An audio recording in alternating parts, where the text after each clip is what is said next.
L'Europe vieillit. Les personnes âgées y sont de plus en plus nombreuses, avec en plus les maladies liées à l'âge. Elle a donc de plus en plus besoin de médecins et d'infirmières.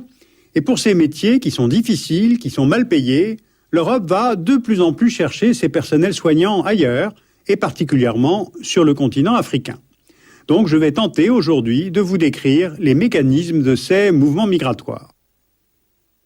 Voici sur cette carte du monde la part des plus de 60 ans dans chaque pays, avec en plus foncé les pays où ils représentent entre une personne sur 4 et une personne sur 6. Ce qui apparaît immédiatement, c'est qu'avec le Japon et le Canada, tous les pays européens, ou presque, sont nettement plus vieux que le reste du monde.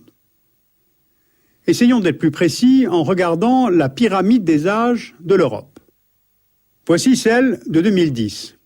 Ce qui frappe, c'est ce gonflement au centre. Il indique les générations nombreuses nées entre 1945 et 1975. C'est ce qu'on appelle le baby-boom. Et quand on avance dans le temps, on voit que le vieillissement de cette génération entraîne automatiquement celui de toute la population européenne par simple effet de masse. Deuxième constat, avec les années, le sommet de la pyramide enfle également beaucoup. Car non seulement il y a l'effet du vieillissement des baby-boomers, mais en plus il y a la hausse de l'espérance de vie qui augmente de 2 à 3 mois par an. Résultat, d'ici 30 ans, la part des plus de 80 ans devrait avoir doublé en Europe. Avec l'augmentation des plus de 80 ans viendra aussi celle des handicaps, des maladies liées à l'âge, comme certains cancers ou la maladie d'Alzheimer. Et comme ces affections exigent des prises en charge très lourdes, elles vont entraîner une hausse de la demande en structure et en personnel pour prendre en charge ces personnes âgées et ces maladies. Or, le problème, c'est qu'au même moment, la population active européenne sera beaucoup moins importante. Donc, découpons la pyramide par classe d'âge pour bien comprendre. En haut et en bas, les populations non actives, c'est-à-dire les moins de 20 ans et les plus de 60 ans. Au centre, les 20-60 ans, c'est-à-dire la population qui travaille et à qui revient de prendre en charge les autres. On voit bien qu'elle est moins nombreuse. Elle est passée de 57% de la population européenne en 2010 à 45% en 2050. Ce qui pose dès lors plusieurs problèmes. D'abord celui du financement des dépenses de santé des populations non actives. Ensuite, celui de la disponibilité de personnel pour prendre soin de ces populations.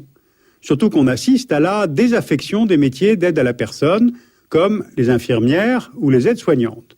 Ce sont des métiers difficiles, mal rémunérés, qui n'attirent plus les jeunes générations. Ce vieillissement général de la population entraîne mécaniquement le vieillissement des infirmières elles-mêmes. En France ou dans les pays nordiques, l'âge moyen des infirmières varie déjà entre 41 et 45 ans. Et avec le départ à la retraite de la génération baby-boom, leur nombre devrait donc encore chuter d'ici une vingtaine d'années.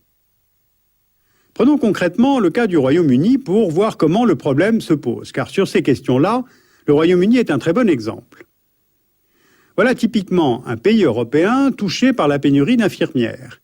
Et comme la moitié d'entre elles sont âgées de plus de 40 ans, et le quart de plus de 50 ans, le Royaume-Uni pourrait bientôt ne plus pouvoir répondre à la demande de soins. Alors pour gérer le problème, le pays fait appel à des infirmières étrangères. Aujourd'hui, 8% des infirmières exerçant dans le pays sont d'origine étrangère, ce qui représente 42 000 infirmières. Elles viennent des Philippines, mais aussi d'Australie, d'Inde, d'Afrique du Sud et d'autres pays encore qui, pour la plupart, font partie du Commonwealth. On trouve par exemple le petit Malawi, d'où beaucoup d'infirmières partent vers le Royaume-Uni, alors que le Malawi souffre lui aussi d'un manque de personnel de santé. Alors justement, quelle est la situation de l'autre côté? Quelle disponibilité d'infirmières en Afrique du côté des pays émetteurs? Selon l'OMS, pour qu'un système de santé fonctionne, il faut au minimum 10 infirmières et sages-femmes pour 10 000 personnes. Dans les faits, on en recense plus de 80 dans les pays européens pour 10 000 personnes et moins de 5 dans des pays comme le Libéria ou le Burundi, qui sont en couleur claire sur la carte. L'Afrique réunit 25% des personnes malades dans le monde, mais ne dispose que de 1,3% des personnels soignants. Alors pourquoi une telle pénurie? En fait, il y a plusieurs causes. Il y a le manque de moyens financiers pour former et recruter des agents de santé, il y a la mauvaise gestion administrative, il y a l'hémorragie du personnel soignant vers les pays développés. Alors qu'il manque 1 million de médecins et d'infirmières sur le continent africain, il en part chaque année près de 20 000 vers les pays de l'OCDE. Regardez la part du personnel infirmier des pays africains travaillant dans les 9 pays développés que vous voyez là sur la carte. Pour certains de ces pays africains, le pourcentage de départ est énorme. 81% des infirmières et sages-femmes du Libéria exercent leur métier à l'étranger. Elles sont 78% au Burundi, 66% en Gambie, 49% en Sierra Leone. Et les raisons de l'exode sont multiples. Il touche des pays marqués par des troubles politiques, comme le Libéria ou le Burundi, ou par des troubles économiques, comme le Kenya et le Zimbabwe. Et puis les personnels infirmiers vont bien logiquement là où ils sont le mieux payés. Or en Europe, le salaire mensuel d'une infirmière est 5 à 25 fois plus élevé qu'en Afrique. Mais cela dit, ces facteurs n'expliquent pas tout, car on a constaté au Malawi qu'augmenter les salaires ne suffisait pas à retenir les infirmières. Parce qu'en fait, dans ce pays, comme dans beaucoup d'autres, le problème, c'est aussi l'épidémie de VIH-Sida. Approchons-nous. Voici une carte de la prévalence du sida chez les 15-49 ans dans les pays d'Afrique australe, qui est la région la plus touchée par l'épidémie.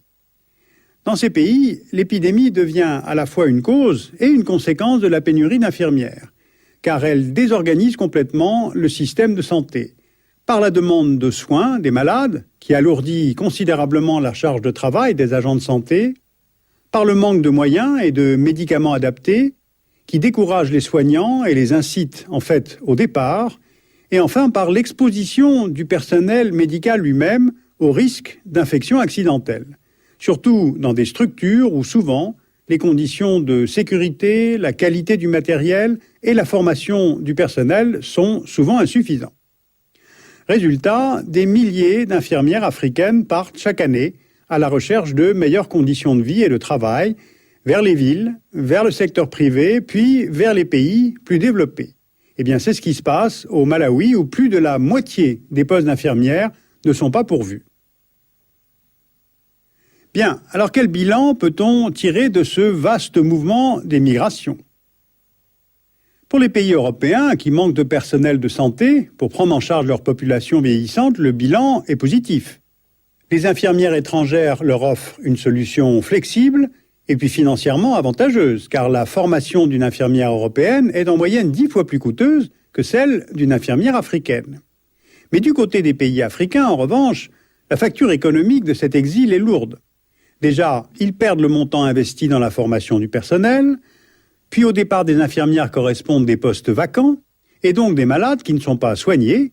Et quant au transfert d'argent que les agents de santé émigrés renvoient vers leur pays d'origine, ils sont importants, mais les études montrent qu'ils ne compensent pas les pertes économiques liées à cette fuite des cerveaux.